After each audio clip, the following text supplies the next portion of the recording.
Hello, everyone, and welcome to another episode of the Rouge Rugby podcast. My name is Dan Murphy, sitting alone in the dark with my good friends, Derek Brissett and Stu Hardy. I want to apologize to everyone that is going to be watching this on YouTube because I look a little creepy here in the dark, but unfortunately, that is a transient lifestyle that I am faced with while renovations my house continue. So you're going to deal with Shadowy Dan on this last episode for a while. So, gentlemen, deal with it.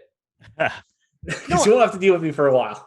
Yeah, I was going to say, it's like this is sad, Dan. It's like it's your last episode. That's the last time I'm going to hear you do the introduction. Mm-hmm. And I can't even see your face because you're sitting in the dark, like the guy on like a true crime documentary that can't show his face and has to like have the muzzled voice. Maybe that's why I'm leaving the show, is I have committed a major felony, and this is my slow transition into the ethos. You gave Gary Gold the strategy tips and the game plan for Rugby Canada, the playbook.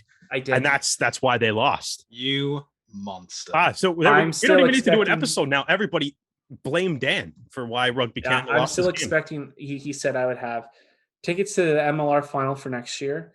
Oh, tickets for the All Blacks US game. Wow. And then the tickets for Ireland US. So I'm set, guys. That's where I'm not leaving the show. I'm going on like a rugby tour. So you've betrayed us. You're gonna be at the end of the show. Yeah, at the end of the show, you're like ripping off the shirt, and there's gonna be like a USA. Yeah, this is the backdrop. It was like Hulk Hogan's theme. Like it's gonna start playing. Real American playing. Yeah, exactly. Driving off in this red Ferrari. Yeah, exactly. That's what's happened here. Okay. We knew it. So like you were pretending to be happy, but the whole time you were just like, here's all the notes to Gary Gold being passed down. Yeah. Oh man. Gee, yeah. It was like you got to build towards the your future, idea gentlemen. to arrest AJ McGinty then too, right? To be like, hey, like we no, I was all about the front row. I'm like, these guys need the rest for the second game. The second game, yeah, because they're So it was all Dan. Wow, it's all me, guys. You know what? I'm glad you're leaving the podcast now because I can't believe this betrayal. Well, guys, you know what? Let's get right into that game. And you know what's funny is I look at this score 30-16, and it really is not reflective of how the game kind of went. I mean, that last minute try really changed the way this looks. The USA win the series 59-50 on aggregate. They will move on to face Uruguay for the Americas 1. Canada will now face Chile in the Americas 2 repechage. Canada scored a penalty try. Again, I kind of just mentioned that at the end of the game and had 3 penalties kicked. The U.S. scored 6 tries, 1 conversion, 1 penalty, and 1 beautiful drop goal. Guys, let's talk about the positive because we could spend a lot of time talking about the negatives of this game. But let's talk about the things to work on. And since I'm leaving, I want to go first. I think Kainoa Lloyd once again proved that he's going to be an MLR next year. Like he looked like one of the only guys that was a threat offensively. Say what you will about his defensive skills, which honestly, when I look back at him in his Arrows days and that ARC that he was a part of, the 2019 one, which would have been the last one that happened, he has progressed so much on the defensive side and has also kept up with his offensive skills. So my thing that's really positive is I've loved what we've seen of Kainoa Lloyd in this series, and I'm excited to see what comes more of him because frankly the outside backs are a little thin for Canada right now with injuries. So we're going to see a lot more of them in a month or so. I'm going to just add on to that before I get into my little positive thing. And then we do definitely have to break down some of the less than positive things about this game. Sure. But Kainoa Lloyd made like the best defensive play of the game. Mm-hmm. Like he literally just was it Talfate that was trying to ground it, or I can't remember. It was a front row player that was trying to ground the ball, and he just like swiped it off of him and like cleared the ball. That was amazing. Just like literally just took it out of his hands as he was attempting to ground it. So that was brilliant. I thought, if we're looking for some positives and stuff, I do think what we saw, I remember like what we were talking about the match when they played Wales, a couple months ago, and even last week. And I think like Canada is really good at the breakdown. Right. Especially like, there's obviously a lot of really good breakdown players on the team, but it's also like you saw like Lucas Rumball in the first half was a madman. I think he had like 3 breakdown steals in the first half, and he also got through to a maul and stopped a maul too. So I mean, like I think with guys like Rumball, Heaton, even he came off the bench, but even like Kyle Bailey, Sears Duru, I thought was playing very well at the breakdown. Quattro and Tierney, they were all pretty good too. And it's probably the one area of the game that I was like, I didn't think US in this game, I didn't think USA had like a advantage on or whatever. Like they definitely had their moments in the game for sure. Like they definitely had their moments at the breakdown, but it was like, yeah, like especially early in the first half, it was like they looked like they didn't have like an answer. If Lucas Rumball showed up, it's like that was a problem for the United States throughout the game. So I think they did do that pretty well, but it was just yeah. So like if you are looking for positives, I think that would be the one area that I'd be like, yeah, I'm pretty pleased with that. It's nice to see guys getting turnovers constantly. Ricker Hotting is infamous for being a strong player at the breakdown, and I think that with this suspension, the USA are missing a player like that, like Fernanda Schultz and Hammersice are very similar in terms of they're kind of more of a crash ball. The Rugby Network did a preview comparing Rumball and Hammersice and kind of talked about how they're kind of 2 different types of flankers, and I think that, you're right. The U.S. weren't as aggressive as Canada was, and I think that's really based on who they put on the pitch. Yeah, I think like the positive that I'm trying to find from it is that I say like the opening few minutes was excellent work, because obviously we knew that the United States were going to come out firing. They not only did they need to win, they needed to make up the deficit as well. But as soon as Canada, conceded a penalty, and Adrian McGinty got his first and I believe one of 2 kicks on the night, the immediate return was that we had Cooper Coates step up and put in that monster penalty to lay down the marker and be like, hey, if you commit a penalty in your half, we've got the ability to convert it into points. Didn't happen that much, but it was a good intention to. It looked good at the start. Yeah. Well, that was the thing too. Is like to go off your start though. Like Canada was winning this game at one point too. Mm-hmm. I think as well. Very long, but they were. They were. It was. I was like, it's all. Yeah. Like I mean, I think the USA was obviously the better team throughout the duration of the match, but there was technically a point where Canada was winning it. Yeah. I'd also like to congratulate Lucas Rumball on his impromptu video package of being able to take pile drivers, and he may be signing for WWE soon. Like in his turn when Jameson Fernanda Schultz got yellow carded. That was Lesage. That wasn't Rumball. Are you sure it wasn't Rumball? Because Lesage. Really? Because I saw Rumball's number in the turnover. Chase. It was the kick chase. So it was it was Lesage and Vicilani. Really? That ran into that rock, yeah. I do remember seeing Lucas Rumball's number. Oh, he might have been there. He was probably there. No, he was the one who was being pile drived. That was the whole point. I thought it was Lesage. I'm pretty sure it was Lesage. Was it not Lesage? We need to go consult some tape here. Yeah. Either way, hope your new career with WWE goes well.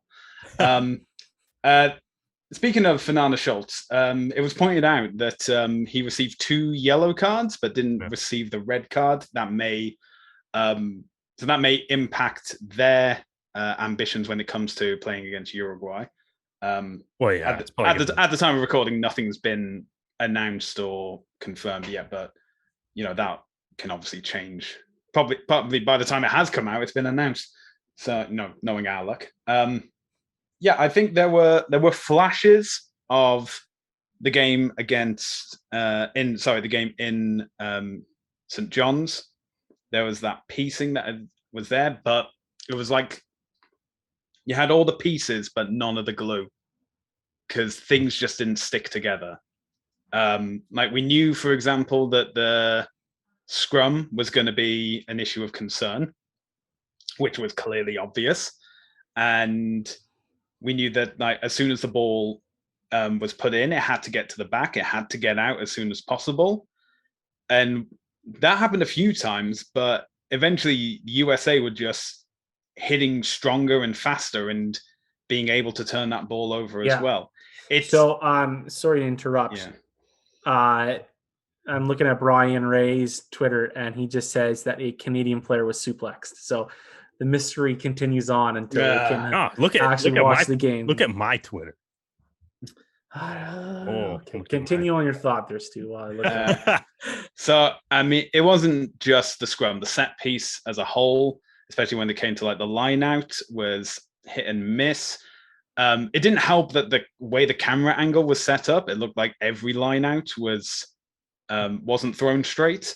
But I believe that's just being on a bank side. My only thing is like with the line out is it was like, I mean, obviously not good throughout the course of the game. It was like in the first half, it was significantly better. Right, like the first half, I think they had like one or two missed / stolen lineouts in the first half, but then in the second half, when Howard came on for Quattrin, that's when it became like almost every lineout. Which is funny because the game before it was the opposite.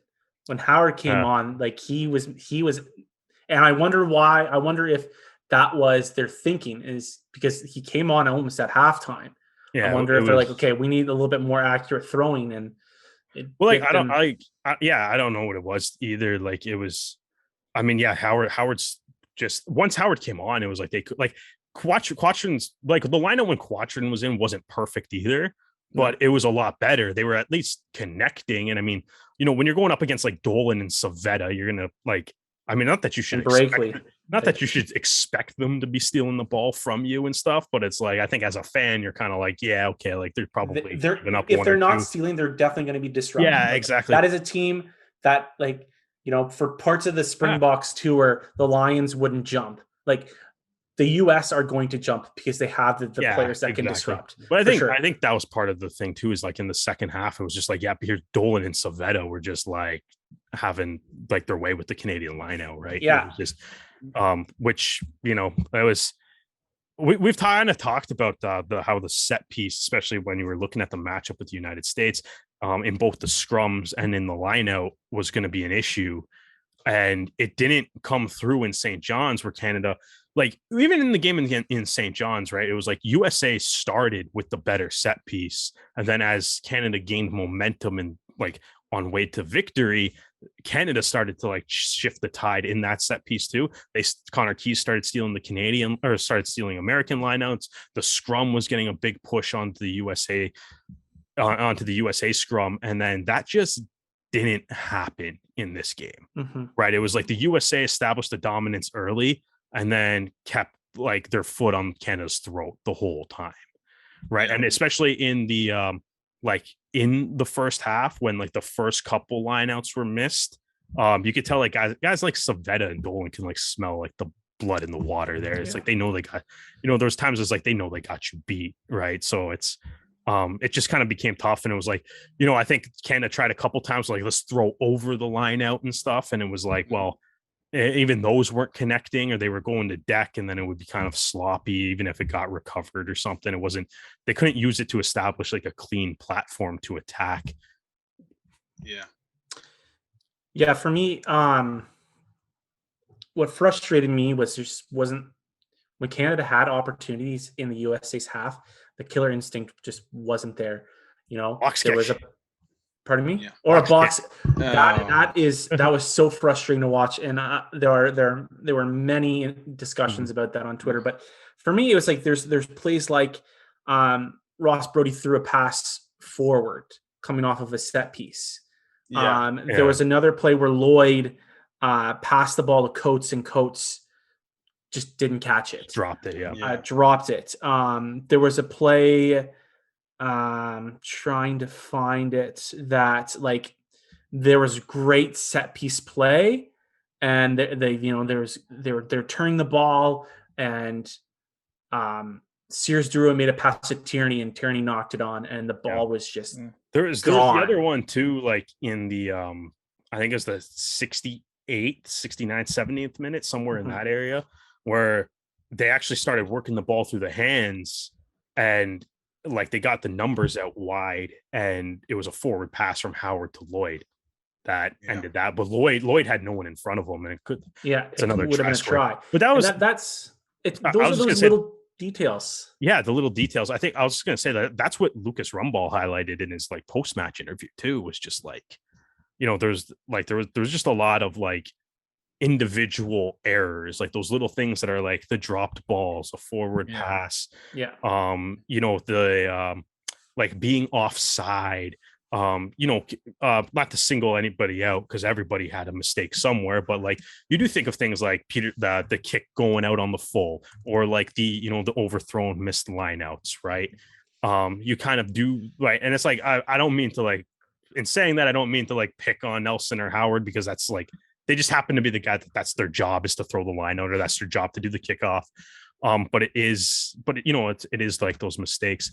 The box kicking thing I kind of find fascinating, as it obviously kind of, Dan, as you said, kind of became like a interesting like discussion. And it was like, I think the issue for me isn't that, like, I'm fine if Canada wants to use like the box kick as a strategy, right? Because there's a lot of successful club teams and international teams that do box kick a lot, right? Like the Springboks, like Faf de Klerk's one of the best guys in the world at a box kick, right? Like the Springboks love using that. The thing is with the box kick though, right, is it's like, I think I have two kind of issues with it. Is that one, in this game in particular, they used it too much, right? And they used it too much, too often, and too predictably, and too close to their own try line too. Like, Nelson's got a boot. Cooper Phillips has a boot. Like, you've got guys, and like Spencer Jones has great kicking ability. You've got guys that can support Brody, and he just I don't know if it was a coaching decision or if it was him being, stubborn in deciding that he wanted to try to rectify some of his previous mistakes in the game. But it was a consistent non-starter for any type of offense. Well, that was the thing, right? Is like the offense, like there wasn't a whole lot of attack until the game was kind of lost, because every time, it literally, like, even rewatching the game, it feels like every time Canada gets the ball, it was one phase box kick, right? One phase box kick. And I mean, they box kicked in the game in St. John's as well, but it was like the biggest difference. Like, a box kick is only as good as the chase, right? Pretty much any kick in rugby is only as good as the chase, right? And in this game, like, the chase was not there on a lot of the occasions, but it was also, right, so it was like when the box kick would happen, it would be like, Marcel Brockie taking it calmly, like, in the USA defense, right? And like, he would be back there, he would take it calmly, he would have time to assess what he wanted to do, right? And it was, and then he would, make a play, and the USA would come back, or, whereas like in the previous game, but like there was a couple moments where the kick chase was really good. One was Brody put up a box kick, and I can't remember which of the American players actually caught it, but that was when Lesage and Vikalani, I'm still saying it's Lesage that got suplexed, by the way. Yeah, I mean, you tweeted at the time that it was Lesage. See? There we go. I knew But it. I mean, that's only confirming based off of you. Well, yeah, that's why I think that. But it's we got to watch the tape, consult the tape. But either way, that was a good box kick. So I can't remember who the American player was. I'm kind of blanking on that. But he makes the catch, and then Lesage and Vikalani were right there, steal the ball, and then that's when Fernanda Schultz suplexed Lesage and got that yellow card. So that was really good. There was another moment too, which, in all honesty, I think it was one of the best kick chases of the game, but also simultaneously the most frustrating moment of the game for me, which was Ruben de Haas's try. Yeah. To me, was the most frustrating moment of the game. The USA, because that whole play, if you break down the whole play, as we kind of said, the USA's lineout was killing Canada on both sides of the ball. And this was the one lineout, I feel like, all game that the USA messed up. Right. And so Pifoletti throws it in. Savetta goes up, and Savetta just like drops it. Like the contest from Canada isn't even like that great. Like, I mean, Keys is kind of there, but it's like Savetta it hits both his hands and he drops it. And the ball just happens, it lands on the Canadian side. Thomas picks it up and throws it to Rumball, who goes and scampers about 15 meters before he gets hit. And Brody runs around. They set up the box kick for that. Cooper Coates rocking the extremely cool number 25 jersey at this point in the game. Gotta love that. Gotta love seeing the random numbers on the pitch sometimes. So Cooper Coates rocking the 25 jersey, runs on, and his chase is perfect. Goes up. Ruben de Haas has to like park underneath the ball. Coates just times his jump perfectly, sails over, beautiful take in the air, takes it, gets the ball back for Canada. Ruck forms, and Brody just runs up. And if I'm Ruben de Haas at 51 minutes into the game, I got to be thinking every time these guys touch the ball, it's a box kick. And you can tell, like, as soon as, like, you can tell because, like, de Haas kind of goes from, oh, dang, I lost that contest, to this ball's going to be right here, and Brody kicks it into his chest because Brody had like no protection. I don't know why he box kicked that, but one, he had no protection, and two, it was like, what, like, you know, the USA just turned over a line out. You got what the box kick should be used for in all reality, right? You gained a lot of territory really quickly because you had an excellent kick chase. And then you just, instead of being like, let's work from this, you know, just pass the ball to anybody, like either go to the forwards to let them try to crash through the gain line, or maybe just try to swing it to like a back that can take advantage of the fact that the USA have to scramble back now. But instead it was just like, Brody didn't even have any protection. He was just like, I'm going to throw up another box kick. And de Haas was probably like, this is all they've done the whole game. They're going to do it. And like, that's what I was kind of saying. It's like, I feel like that's where it got into the sense of, it's not that I have an issue with box kicks inherently, right? It's like, you got to be able to if you use them effectively, they can work. But it's like, I think that's where it got into, is like, they did it too often, right? They did it far too often, far too much. And it got to the point where it's like, I think like, yeah, like Ruben de Haas could tell. You can tell by watching that play. He knew it was a box. Can I dig the knife in a little bit further? And this is not a strategy thing, just in general.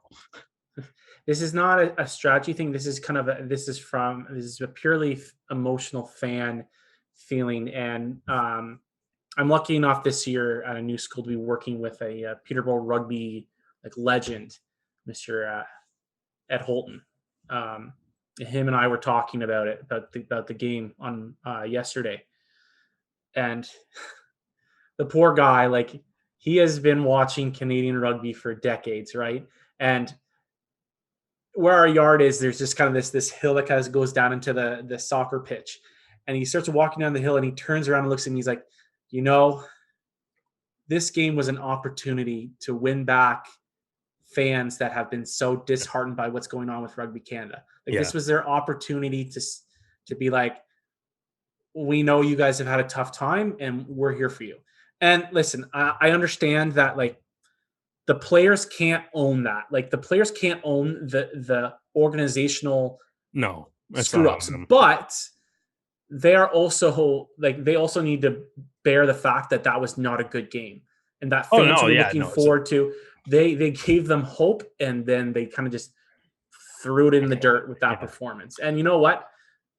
Well, sorry, I think that's just how fans are feeling. And like, I think Ed said it perfectly. Like, that was an opportunity to pay back those fans that have been frustrated by all the shenanigans coming out of the Olympics, this streaming deal, the fact that we haven't had any rugby in a while, that the everything European, else.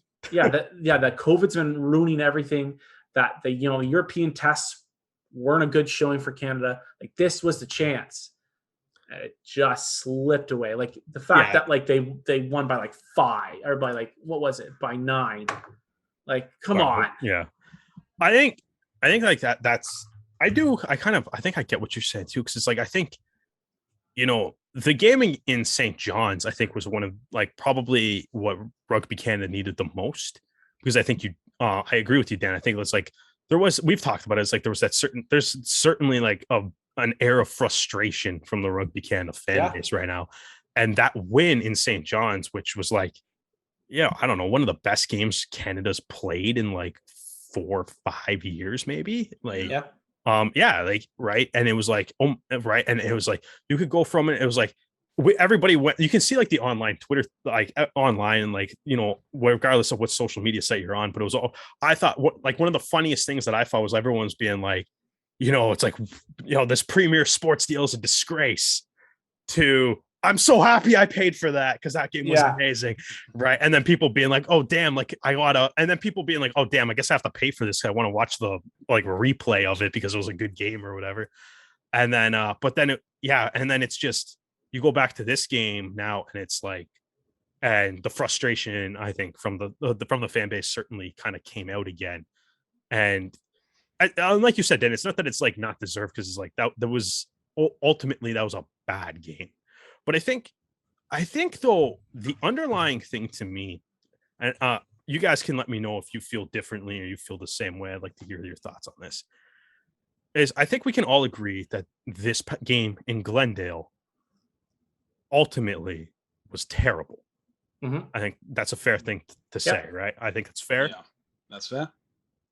I think a big part of the frustration, thinking now that I've kind of sat and thought about it, rewatched the games a couple times, you know, and even looking at like the arrows, how these guys play, you know, the arrows, and even the players that aren't on the arrows, how well they play. Like we got some of the guys on Team Canada are like some of the best players in Major League Rugby. Yeah, and like you said, it's like you said a couple episodes ago, it's like Team USA is at the heart of it, mostly Major League Rugby guys too, right? Like the matchup should be there, and I think, to me as a fan, it's like that's where the frustration is starting to come in, is seeing them lose, knowing that they can play way better than that. Yeah. And I think that's where it's coming. And it's not even that, it's like, I'm hopeful that they can play way better than that. It's like, right, because it's like, oh, you know, obviously, you know, things haven't been the greatest for Rugby Canada as far as, you know, test competition in the past couple of years. And it's like, it's not that I'm like sitting here being like, you know what, I'm just, you know, gonna have the rose-colored glasses on, being like, oh, they can play way better than that, they'll get better next week or whatever. And it's like, we're literally like, what is it, Tuesday? We're like, what, 12 days removed from them literally playing significantly better than what they did on last Saturday, right? It's like, you know, I think that's where the frustration lies a little bit too, is it's like, from like the players that are on this team and stuff, and even to that, like to the extent too, it's like the coaching staff and everything, it's like, you know, they can play better, but it's just, you know, it's another one of those games where it's like, because it's like, like Lucas Rumble's going to show up and get 3 breakdown steals without breaking a sweat, but then you're just going to kick the ball away, right? And it's like, you gotta start doing something with it. There's a lot of great players on the team, like even with missing all the guys that they were missing. And it's like, you got to find, like, I think I think that's where it is at the point now, is it's just like, you look at the roster and you're like, yeah, they can play a lot better. So they can play a lot better, and you just have to they just have to put it together. Yeah. So Stu, I want to look forward towards next month, because Canada now has some time to kind of reflect on what that series was, the good and the bad. Now, the things that we've mentioned are things that they can fix them. You know, I think credit needs to go where credit's due to the U.S. Oh, they are, for sure. USA fully deserved that win. The U.S. deserved that second win. Yeah, they are incredible. They did very, very well, and they also again still didn't use guys like Ryan James, who I'm still interested to see at test level rugby. So Stu, you have been doing some great stuff about. You've been putting out a lot of really great content about South American rugby. You kind of have a good feeling of that Chile has improved significantly over the past 18 months. I want to go to you first about what does Canada need to do to remain on course towards having a competitive and hopefully a win over Chile? I think the first thing to aim for, especially after a performance like this one, is there needs to be a plan B in place.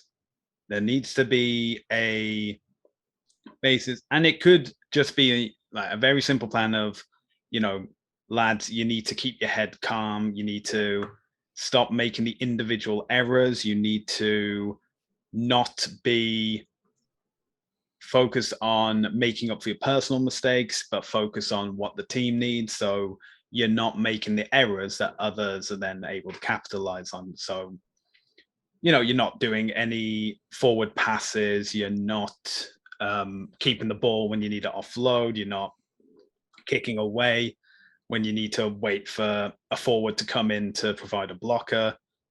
It doesn't have to be complex. It can just be simple. You need to focus on that, because even though obviously Chile haven't played a professional game yet, I think since their qualifications, which were in July. Yeah, July.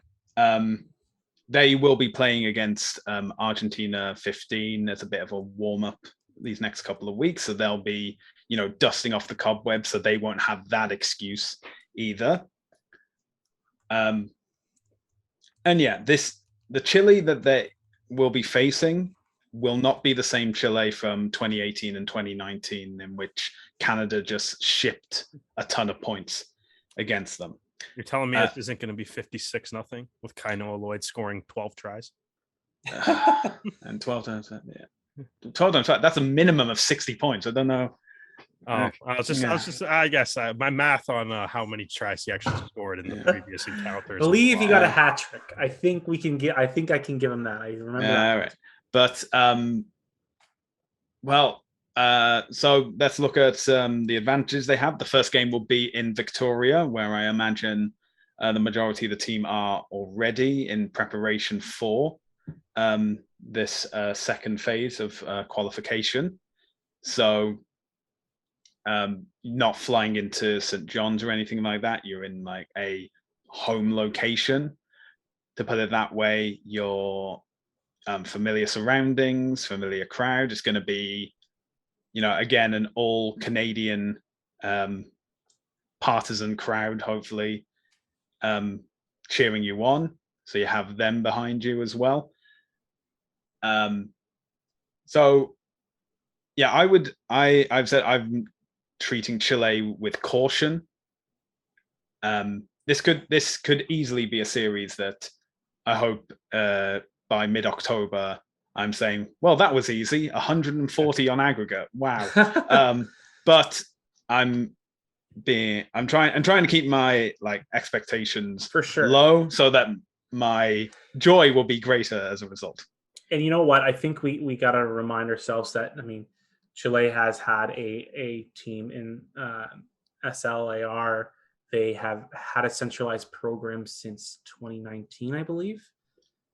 So, they have been changing the dynamics of Chilean rugby, and they've had some impressive games, especially within the last kind of calendar year. So I think the other side of the coin, though, is that I think this Canada team is going to come out of this test series and go, all right, well, we just went toe-to-toe with probably the second best, and in my opinion, they're the second best American team.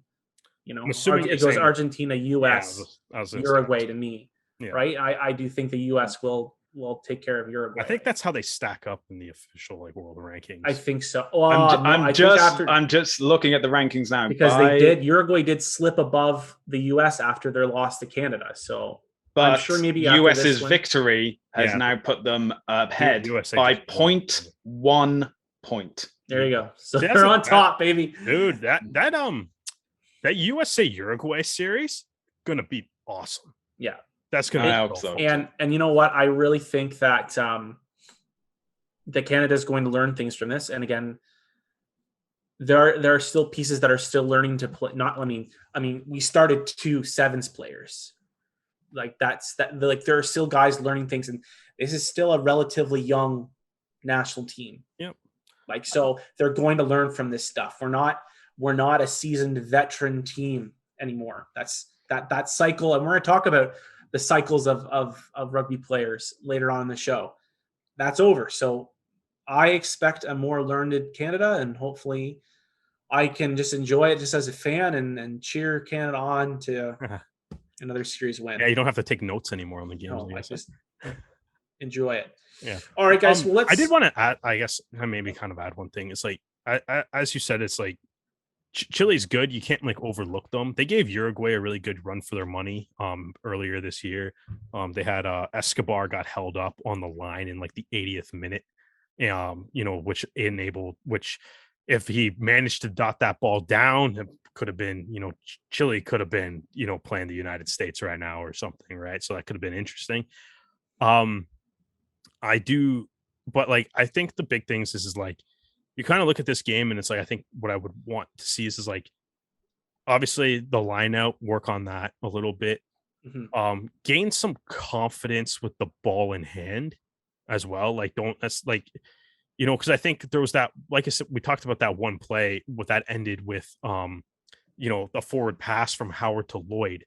But that was off a Canadian line out that didn't exactly work, but Canada managed to recover possession.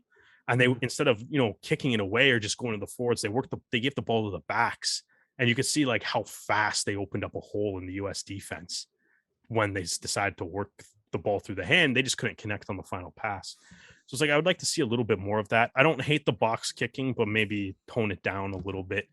But then the other thing too, is like, they kept going back to that box kick and stuff and just, if it gets to Chile or something and you see something's not working, it's like I want to see like there needs to be adjusting within the game. Yeah, where's the adjustment? That's a great point. Because I don't think that was necessarily there, because I think it was like at least it wasn't there with Brody in the game.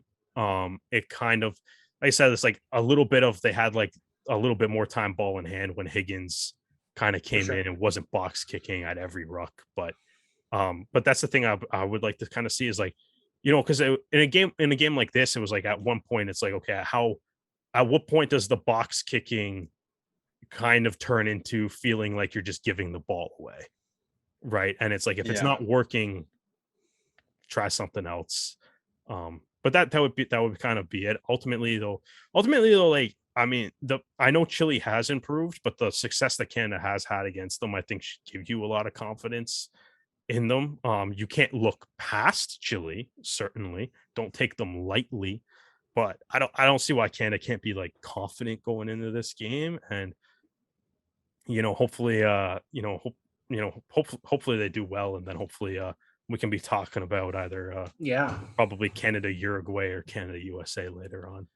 One thing I want to quickly touch on is that if you are concerned about the Chilean pack, which is what a lot of people have talked about, that the national team has improved on, use your backs, get that ball out wide, use them. You've got guys that have experience now, like especially with your fly half, who I've grown more confident in these past two tests. Use him and his fantastic centers to distribute that ball. Yeah. And you might be surprised. Use the backs more. Yeah. Yeah. Okay, guys. So there has been some Arrows news. They have made some signings, which is exciting news. It's nice to get signings so early. So the Arrows have signed re-signed four more Arrow players for 2022. Sam Malcolm is back. No big deal. For a full season. That's great. Jack McRogers, Ollie Knott, and Marc-Antoine Ouellette. Sammy came at the end of the season for a couple games. Jack had, I think, a really strong season. I'm surprised that he didn't tour with. Did you see the stat the Arrows posted for Jack McRogers? I had no idea that this was the case, but did you see it at all? I have it up right now if you want to. Which stat? Because there's a few. There was Jack McRogers. I did not realize this. Yes, has the all-time franchise leader in tackle completion in a minimum of 8 games played. Yeah. So, well, I mean, he's played quite a bit more than 8 games. So, but as in to be in this tally, you have to have played 8. Yeah. But I mean, he's played 18 games. Like, there's probably, like, there's probably not too. Well, I mean, there's probably a decent amount of guys that have played more than 18 games, but there's probably not the biggest list. But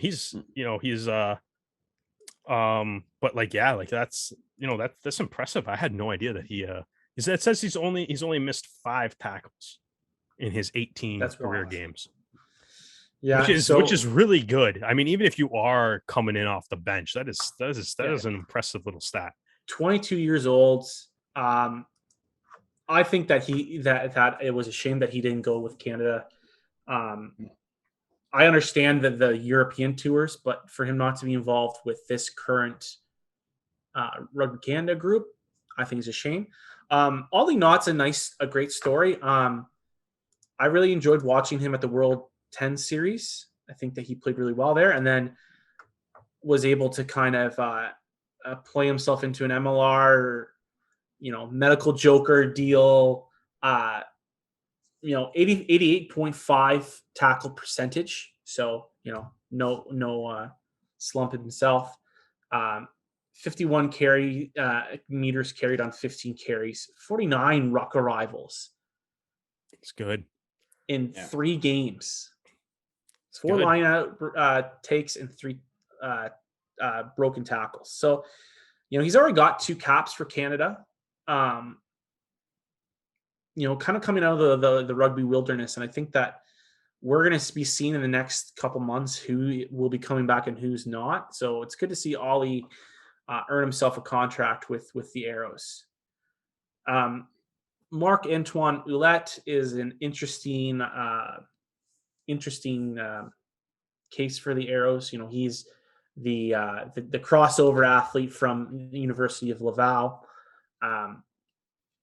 Crossover athlete that's not from Colorado? Well, what? Wow. See, we can do it too. We did it first. Okay. He's got 100% tackle rate, but he's only played 5 games. 10 tackles, 31 ruck arrivals, 2 offloads. I think the best way to describe him is a project player.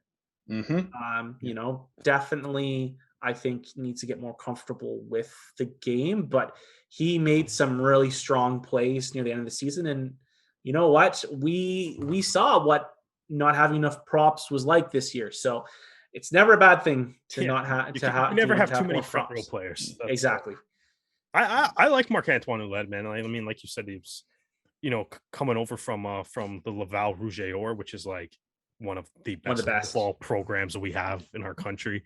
So going through that program, I mean, you got to be a hell of an athlete in order just to make Laval's squad there. So, I thought he handled himself well, like in the games that he has played. And honestly, I look forward to seeing more of him, and hope maybe he gets some more opportunity. We'll see what the front row kind of shapes out to be as we get more of these signing announcements. Mick Rogers, you already kind of said everything there's to say about him. I think this is easily his best pro season that he's coming off of, so it's great to see him back. I liked what Ollie Knott did in his brief appearance too, as we're going to get to in a minute. Who knows what the back row for the Arrows is going to look like next year too. There might be some changes in that. And then like Sam Malcolm, I mean, the legend, the legend, Sammy the Boot. Yeah, I don't know about this Sam Malcolm guy. I mean, he's only scored 1 try, but I mean, Jack McRogers has scored 2. True. So, yeah. I mean, that's true. You know what, Stu? That is a very good point. Only 1 try. That's very true. Is he the franchise leader in tackle completion percentage? You know what? I think it's really great to have Sam come back, considering that it's amazing. He plied his trade over, back in Japan, and felt like it was a necessary thing that he wanted to come back and play for the Arrows, which is just even it makes your heart happy after such a tough season to see that. It's I'm so excited to have him back for a full year. It's one of those things is like, I guess the 2019 season just completely endeared himself to the fan base. Like, he's Probably like, I don't know, like he's probably like maybe like a top 5 most popular player in the Arrow's brief history right now. Yeah, Maybe I higher, think top that's 3 fair to maybe. say. Well, definitely among, I think Yeah. the most popular player is probably Dan Moore. I think the try Moore. celebration is 50% of his popularity. But obviously he's now retired, so he's but definitely sure, one. like Moore's up there, Malcolm's up there, like De La Vega. It's like there's a lot of guys that it's like have really endeared themselves to the fan base and stuff too, and it's like Malcolm's right up there. And I mean, part of it is, his ability on the pitch, and then part of it is just, who he is as a person too. Yeah. So it is great to see him back. It's great to see all 4 of them back. Teams, it's early with the announcements of the re-signings and stuff, but it's, as I think we mentioned it last week, it's like the Arrows have always been one of the best teams for that the player retention, and they always talk about how strong the culture is on the team and stuff too. So it is great to see so many guys returning. Now we get on to slightly sad. Yeah, so guys, speaking of some of those extremely popular players that we just mentioned. Yeah, so it's been announced that Thomas De La Vega is joining Provence in the Pro D2 for 3 months as a medical joker. And I guess part of the contract is there is, if he performs well, the ability to re-sign with the club. Tommy has been kind of a soldier for the Arrows, especially when we had those international games this past season. He really stepped up. We want to wish Tomas the best, because this is going to be a great opportunity for him. And there's almost no way he does not get a contract, because he's just such a hardworking player. He's just that good.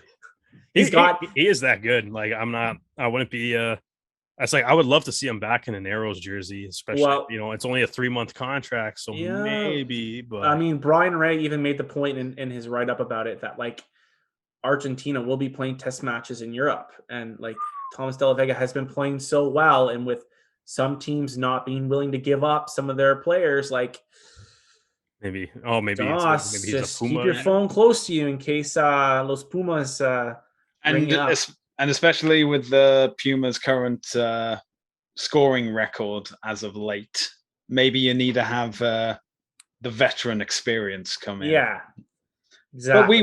But we will see. We will see. Yeah, and so some other Arrows news. Exciting news for one of the young players. Alex Russell's been called up to Canada Sevens. Some of the other players include Andrew Coe and Josiah Mora, 2 former Ontario Arrows. And we're going to talk about this now because there is an obvious transition in the Sevens program.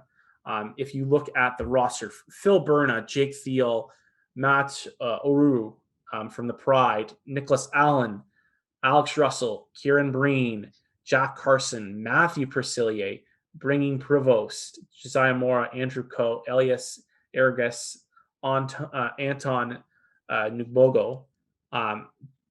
There are 1, 2, 3 Olympians, and the rest are, and then Josiah Mora was part of the Sevens team. He was, so four guys have been consistently with an Olympian. Yeah, he was almost Olympian. So 4 guys that were consistently part of Rugby Canada's landscape.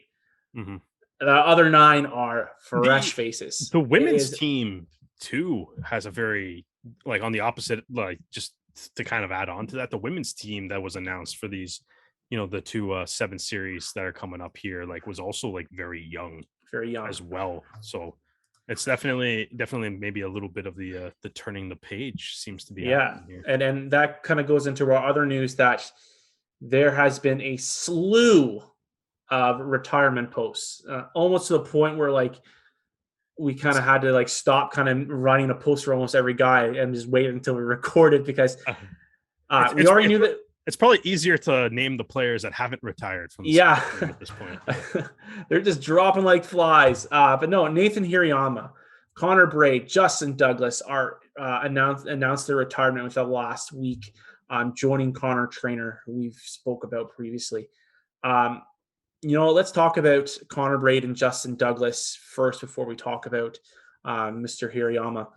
Connor Braid has an interesting distinction, and I don't know if you guys saw this from Tier 2 rugby. He is one of the only, I want to get this right, one of the only Tier 2 uh, rugby players to wear the number 10 jersey in the Pro 14. Oh, I'm trying to, now I'm scratching. Who did he play for? What team did he play for? Glasgow. No. Right. Yeah. No. Glasgow in 2014. Yeah, he, and you know, I think Tier 2 rugby kind of did it. Does it say who the other guy is? I'm curious. No, he's the only guy. Oh, it says he's the only guy from a Tier 2 country. Only ever player born and raised outside a Tier 1 nation to wear the number 10 in the Pro 14. Oh, wow. And you know what? I think that Tier 2 rugby's, I think Tier 2 rugby's write up about Connor Braid doesn't do him justice, because they talk about how there's missed potential. He could have been, a star in the 15s rugby. And you know what? That's probably right, but he also was a star in sevens rugby, and I think we cannot take that away from him. He was one of Canada's best players for a decade. For almost a decade. Like, he was, and he could still be a star. That's the thing, is like, if he doesn't retire, he starts tomorrow. Like, he's a star. And you know what? I think that we talked about this with DTH. The fact that there's got to be a life after rugby, because unless you're getting those top 14 deals, you are not making the money to retire. So I think Connor has kind of made that move. If anyone follows him on social media, he started a business with Harry Jones as real estate agents, which, I mean, in the next couple of weeks, you guys might have to be talking about Harry Jones as well. He was one of my favorite players to watch on the seventh circuit. Is that why you're renovating your house so much? I'm hoping that he comes to Ontario and sells my house. Yes. Yeah, there you go. That's what you're getting at. This is what you're doing for a Connor Braid autograph, basically. Yeah, I want him to. I want to have a piece of paper that's got his signature. You do realize that he's not going to sign it though once he finds out what you did for Team USA this week, though, right? Yeah, that's fine. He doesn't need to know. Don't listen to this episode, Connor. And you know what? Justin Douglas was just an absolute pure finisher for Canada, and insane. And like, he was just so good. And it's a shame to see these two guys retire, because again, there definitely is more gas left in the tank, but lives have to move on for sure. But guys, I want to talk about Nate. I feel bad. I feel kind of like, I mean, all four of these guys, Trainer, Braid, Douglas, massive contributions to rugby sevens, rugby in Canada. But for some reason, like, Hirayama I feel like just hits a little bit harder for some reason. I'm not really sure why though, but like, I don't know. It just, I think he's been around longer. Well, it's like, he's been around longer, and he's top 3 all time in scoring. Like, it's not even like, you can't even sit there and be like, he's Hirayama's not just like one of the best to ever pull on a Canadian jersey. Like, I'm talking about the game of sevens, like, he's one of the best, period. Right. I think there is a very solid argument that Nate Hirayama is one of the best rugby players from Canada of all time. Yeah. We talk about Gareth Rees and Al Sharon. I think Nate Hirayama's name needs to be like right there, because the stuff that he being part of like 2 World Cups in 15s, 2 World Cups, and then also Olympics, Pan Am Games gold medal. I was there for that game. It was a fantastic game. And then just everything that he's done in the World Series. I mean, he's the 3rd all time. Thank you, Nate, for everything. Yeah, they're all retiring because they know that I'm leaving the game. Yeah, that's it. They were like, oh. That's what they were like. Oh, that's what they did. They were like, oh, it's Dan's last episode. Well, if Dan's gone, we might as well. There's no point in us play anymore if he's not going to talk about me. Yeah, exactly. That's what it all was. It's coincidentally they've all retired after you mentioned it was going to be your last episode this week.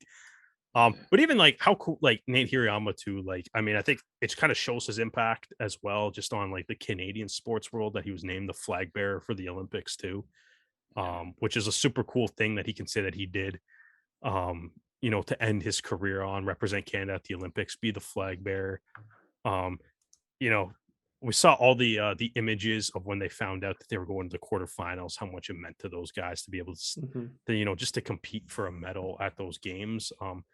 So like for as far as like for Hirayama, Braid, Douglas, Trainer, like it's nice to kind of all see them like got to get that Olympics in and be able to say that they're like Olympians and stuff before because they've done basically everything else there is to possibly do in rugby sevens except maybe be an Olympian, and then they got that. And it's sad to see a bunch of legends of the game here in Canada call it a career, but now it's just we get to like reminisce a little bit. And now perhaps we get to reminisce a little bit with our friend Dan here. Yeah, it's the last episode, as we've mentioned. And like, so it's like obviously this show kind of started because Dan contacted me and was just like he wanted to do a rugby podcast. And guess he saw some of the articles that I was writing, and we just kind of like met for like a coffee one day, and sort of just out of the blue kind of decided to do this. So really this show, if people don't know, is essentially Dan created this. It's all completely Dan's idea. So this everything that has happened is all thanks to this gentleman in the arrows hat here.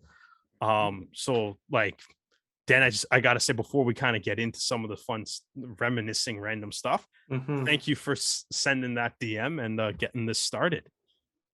Speaking of sliding into people's DMs, last summer while I was working at a office job and not having much to do, I got a DM from Mr. Dan Murphy seeing what you've done with hardline rugby, and we'd like to have you on the podcast. And originally I thought this was like a one and done guest appearance talking about it, and then he elaborated further that they wanted me to join the podcast as a whole. So Derek, we both have similar then just like sliding into people's DMs. I just like sliding into people's DMs. It's just so Dan, how does it feel kind of see like the thing that you created? We're on episode 89. Yeah, walking away after 89. We've got to interview some like legends of Canadian rugby and some stars of the game right now, and it's been such an amazing journey. And both you gentlemen have made this such an easy thing to do, and I'm excited to see what you guys can do next. And I mean, Derek, at the time when I contacted you, you were like one of the only guys writing about the Arrows, because like it was like the inaugural season, like the home game was like just coming up. Yeah, we started it like randomly, like halfway through the year. Yeah. And we were like, why is no one talking about the Arrows? Why am I like scrounging through American rugby podcasts? There's some great, fantastic podcasts up there, Earful Dirt, American Rugby Pod. Those before the Rugby Randy was even a twinkle in those boys' eyes. And I'm like, I'm tired of there not being something for Canadian fans, because it's a fan base that deserves something.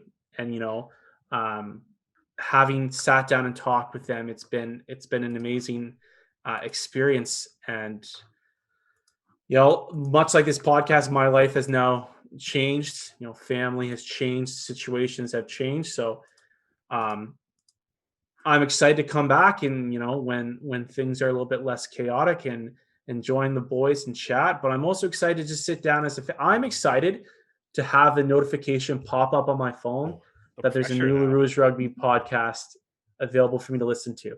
I hate the sound of my own voice. I think anybody that does this feels the same way. But when I'm gone, and like, so there's a lot of times that I've hated the sound of your voice during this run too, as well. I mean, that's only my job. A fantastic return to form after all the kindness that was being. Yeah, exactly. Exactly. But, no, we can only be sappy for a little bit. It has to come with a couple jabs back too.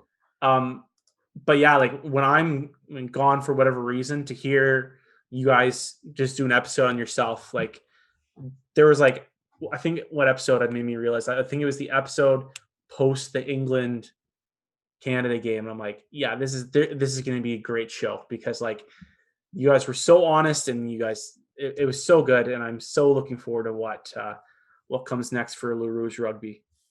So I'm going to ask just because you did mention that part of, I guess, one of your memories of the show and stuff, all the cool interviews that we've done. Do you have like a favorite interview that we've done over the couple of years here? Man, obviously not every episode is an interview, but yeah, we've done like what 15, 20 of them by yeah. now. There were a couple. The Cole Keith interview was a lot of fun because Cole's just, I mean, the first one, the second one was great too, but the first one, Cole was like the first rugby player that we had on the show, and he was great, and he gave us a look into what Japan was like and kind of previewing the season and what COVID's been like for rugby players. That was a really cool interview to do, and like we learned about the snack pack, and that was great. The Jeff Hassler, yeah, we had two basically. We did two episosodes with Jeff Hassler. Jeff was great. I still remember the day before we were recording, I get a message from him saying like, the link's not working that Derek sent me, and he's just like, we're meeting at 10:30, right? And I'm like, we're meeting at 10:30 tomorrow. Yeah. And then he sent me a picture of him wearing like his he got his glasses on, he had his coffee, his earbuds in. He's like, I goofed. And he was still great enough to get up the next day and record with us and recorded we did back to back. Almost 4 hours of content. And the guy absolutely was such a champ for us. And and you know what, one of the funny things is from that interview too is we asked I think in the second part of that episode that we asked like what rule would he change, and he essentially said to put in the 50-22. Yeah. And now it's here or whatever. Yeah. Just kind of, at least you guys have him back on and play him that and be like, so are you a wizard? Are you? Yeah. Did you like? Yeah. Some of those insider trading. Yeah. Yeah. Exactly. Interesting. But yeah, no. And you know what? That would be great to hear about more about what the I want to. I mean, as a somewhat side of this, it would be interesting to kind of hear some of the players' thoughts on those trial laws. I don't the MLR ones, yeah. Well, not even the MLR ones, but even like the trial laws from like the qualifiers here, like because there was a game in France too. I think Casters did the same thing that the Haas did, where they had the goal line dropout and they just sent the drop goal back the other way. So I think teams might be reconsidering that goal line dropout. Maybe don't fire it 40 meters up the middle of the pitch anymore. But Dan, kind of going to move on. One of the things that I have kind of obviously you've been the host. You're the first voice that everybody hears on pretty much every single episode, unless for some reason you weren't available for that day for whatever reason. But one of the things that we kind of started joking about on our show was that you would always start the episode with something that was completely irrelevant to rugby, that had no bearing on it at all. Oh, yep. Derek, don't you know this is actually a curling podcast? Yeah, exactly. It's a curling show. Exactly. So, Dan, I've decided to take. We're gonna kind of end this. We'll end this with some fun for you. Okay. You partly rugby theme, so I'm going to give you two questions. Mm-hmm. The first question, because as Stu said, this is actually a curling podcast. Mm-hmm. It's always been a curling podcast. You're the skip. Which rugby players are on your squad? And what position do you put them in? You get to you're the skip though, so you get to pick three other guys, and then I guess I'll give you an alternate too. Okay. Yeah. Your water boy / on the back. Yeah, my so with my first and my second, they need to be big boys. Like those are the guys that like the lead, which is the first guy who throws the first rocks. His game is very finesse. Like he's throwing guards and he's throwing rocks in the house. So he needs to have a nice touch. So I think the most comparable position I can think of is like a hooker, because they have to make the hard meters, but like with the transition and how hookers are kind of played. A lot of them are playing on the wing and stuff like that. You know what? I think I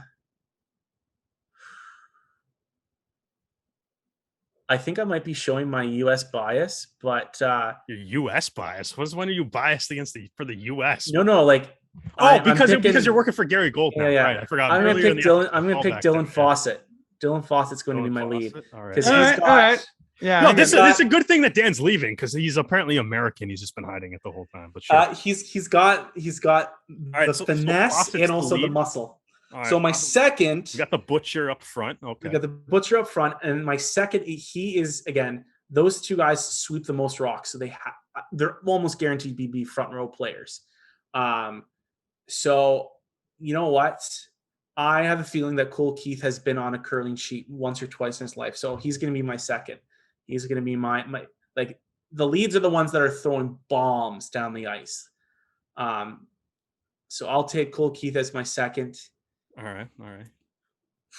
Get some curling snack pack going. With your third or your vice, they are typically they have to be very versatile. Like they have to be able to throw heaters down the ice, but also make accurate shots. Because they need to set up the final two shots for the skipper, which would be myself. Oh shoot! Yeah, you're the skipper. Remember, so you know what? I'm gonna say, I just mentioned him. I'm gonna say Jeff Hassler. The guy is versatile. Center, wing. He's played a little bit of fullback in different teams. I'm gonna say Jeff Hassler is gonna be my vice, and then for my spare, which is what I was a spare for my team when I was curling with Fleming. Why am I'm not surprised, to be honest. Listen. I'm giving you the skip because it's your final show. Yeah. But no. But my spare. You know what? I'll take Ben Lesage because I feel like I can put him at any. He's such a versatile player. I can put him at any position. And I'd be like, okay, this might not be your like. I think that you could handle any position. So I'll give Ben my sparing. I like that you went with 4 Canadians because Canadians are the best at curling, so that's good. I mean, who won the last gold medal in men's curling? I'm assuming U.S. No, the U.S. was the U.S. The men didn't even. The men and the women didn't even medal. This is not a good curling podcast at all. I feel like I should know that information if I'm going to be hosting a curling podcast. So to recap, we got the Butcher, Cole Keith, Jeff Hassler, yourself as the skip, and Ben Lesage on the bench. Stu, do you care to lend any curling insight? Do you think you can challenge Dan for a team here? Or absolutely not. If anybody on social media feels like you can come up with a curling team of rugby players that would beat Dan's squad, let us know at Rouge Rugby. Dan doesn't have access to that account anymore, so he can't respond. So you don't have to worry about him chirping you back. But we'll assess if you think you have a squad that can be. There we go. So then, Dan, I'm only asking this. I'm going to do the one last one because I'm only asking this because it weirdly appeared on Reddit today, and I sent it to you, or not today, but a couple of days ago, and I had to send it to you. And I think in our group chat, I literally asked, like, Dan, is this your burner account? Because I was fairly confident that you're the only person in the world that has this cross section of interest. So I assumed it was you. But on Reddit, you got to give the credit to the user in the rugby union subreddit. Hey, Mr. DJ put up a post that said, any other rugby lovers out there that also enjoy a bit of D&D? Which, if you don't know Dan, you know he does it very much. There's a reason we record on certain days, and that's mainly because Dan is playing D&D on the other days. So he says, it's like, who's your group to beat mine in both a game of sevens and a PvP battle?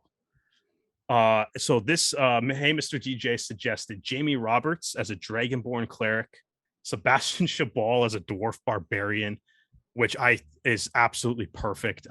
That's hilarious to me.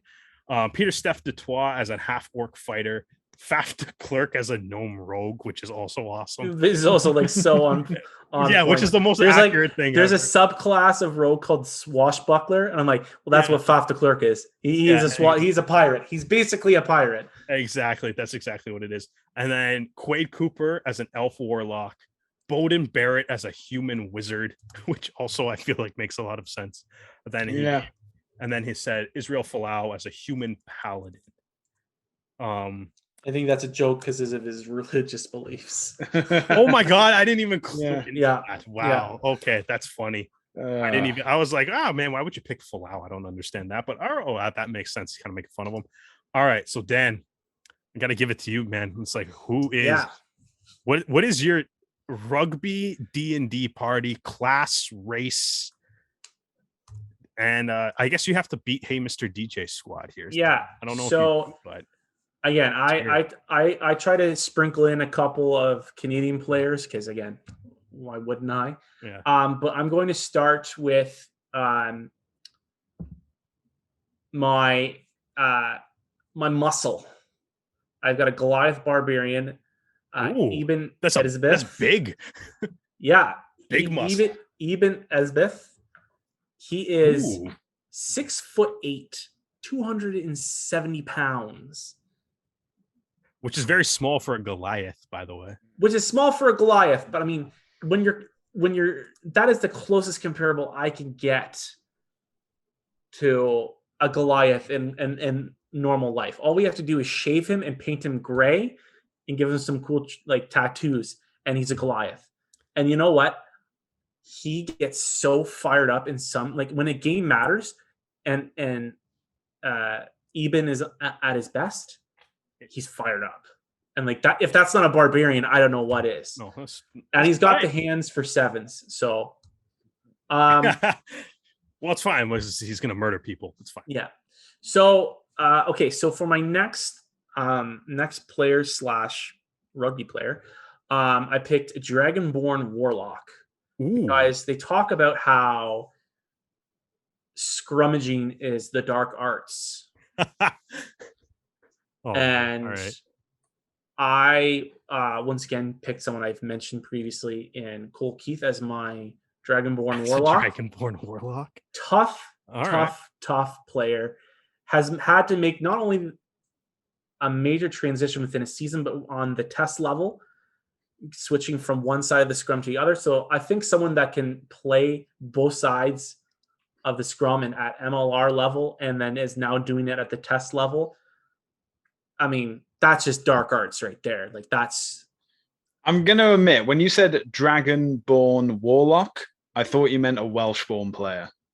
No, my dear. Wow. Although if you want to refer to Welshmen as Dragonborn, I will also accept that. That'd be a cool name. Yeah. So right now we've got a martial weapon user with my barbarian. I've got a magic user with my warlock. I'm going with another guy who this class is all about versatility, and in rugby and in D&D and especially in sevens, you need someone who is versatile. And again, I mentioned him on my curling team. Ben Lesage is nothing but versatile. He can kick, he can defend, he can run through you. He's got the step, he's got the leadership, he's got the package. So I have him as my cleric because clerics, they can hit you hard. They're going to cast. They have the largest catalog. Full disclosure, clerics are my favorite class because they have the largest catalog of spells available to you. And I made him a Warforged because he's just mechanical in the way he does things. Like it's precision. With Warforged. That is a deep D&D cut too. That's not. Yeah.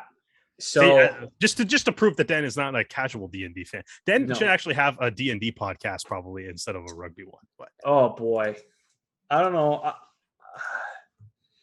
I don't know that much about D&D. I don't know if I know that much about rugby, but we're not going to touch that.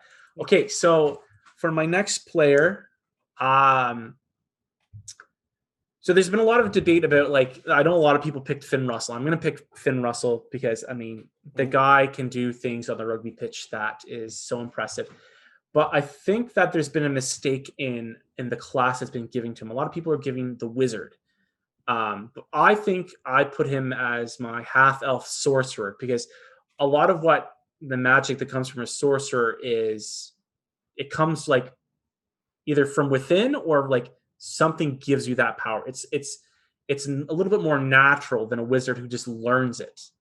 And I think of what makes Finn Russell so amazing is the fact that he can naturally, from his own just talent, make something out of nothing.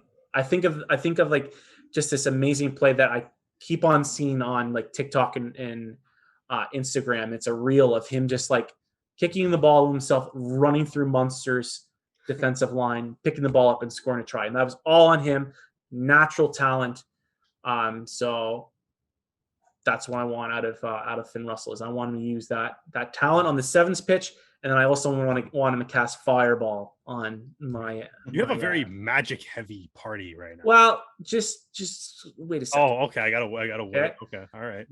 Okay, so my next guy is a fighter. One of the most versatile classes in the game. Criticize. Okay, yeah, fighter. All right. And I picked Tom Curry. Ooh. And I think that what we saw from the Lions tour is, again, I'm really going off of versatility.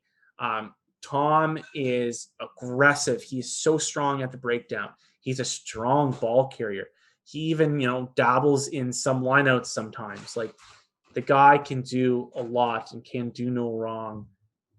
And I made him a changeling, which, again, something that can adapt itself to its environment. It feels like a good flanker race. Yeah. And I think that he plays a different game for Sale than he does with England. And I think he played a different game with the Lions than he did with England. And, I think he's just one of those guys that can just adapt his game to what the coaching staff need from him.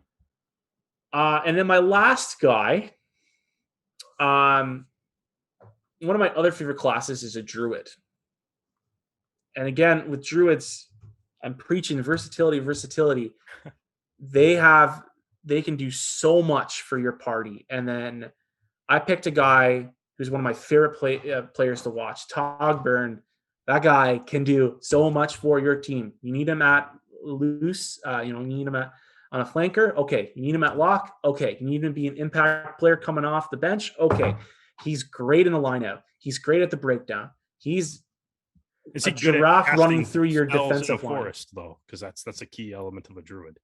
And you know what? He looks pretty mystifying. The fact that he went out into the wilderness of playing for the playing in Wales for a period of time, only to come back and earn that contract with Munster again.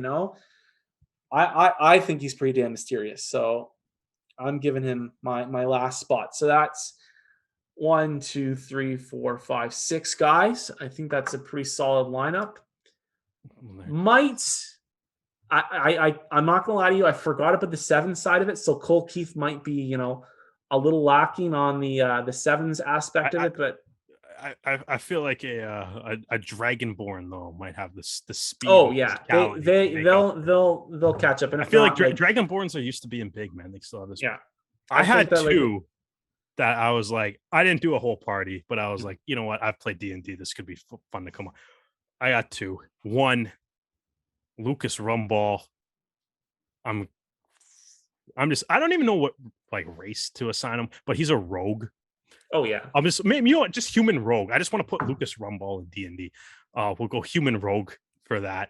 Obviously, just steals everything in sight, man. That's an easy one. Yeah, easy. The bonuses are so high. You could probably roll like a 2 and it would be like 22. Oh yeah. And then my other one is I was going to go with, from the Bristol Bears, Max Leaheath is a human bard. Oh yeah, he's got charisma. I was gonna say, have you seen you've seen this guy's post-match interviews, right? Oh yeah, That he is actually a bard. Yeah, that's. I saw someone put Joe Marler as a half orc bard. Oh man, that'd be hilarious. That's mean, but also kind of that's also true. That's fair. Yeah. Well, I've never played D&D, I mean, I was a ginger kid growing up in the UK. I was bullied enough as it was. I couldn't really get into D&D. Yeah, but still, it's cool now, or at least it's acceptable. Yeah, and if it's Vin Diesel plays MCU, D&D. the MCU made being a nerd cool. Like, yeah, the MCU and Stranger Things. We're allowed to enjoy comic books and D&D now. Socially acceptable activities in 2021 now. Gotta embrace your inner nerd, Steve. Steve. Or Stu. I don't know what I was thinking. Man, I'm off in another world right now. Dan's just like big timing us on his last episode. He's revealing that he's actually an American double agent. He's calling Stu Steve. Well, Dave, it was nice chatting. Oh God. I don't even like Stu. I think had a point that he was about to make too before you rudely interrupted too, Dan. No, I don't think it matters now because he just wanted to chat to Steve instead. Yeah, exactly. Yeah, well, no, Stu, I want to hear your point about making fun of D&D here. So I wasn't making fun of D&D. I was saying that growing up, obviously, it wasn't cool to be in there. It is cool now, and all I've just heard of D&D stuff, and so I've heard of like Critical Role. I've heard of D20 and stuff like that. Mm-hmm. And that's where my knowledge begins and ends.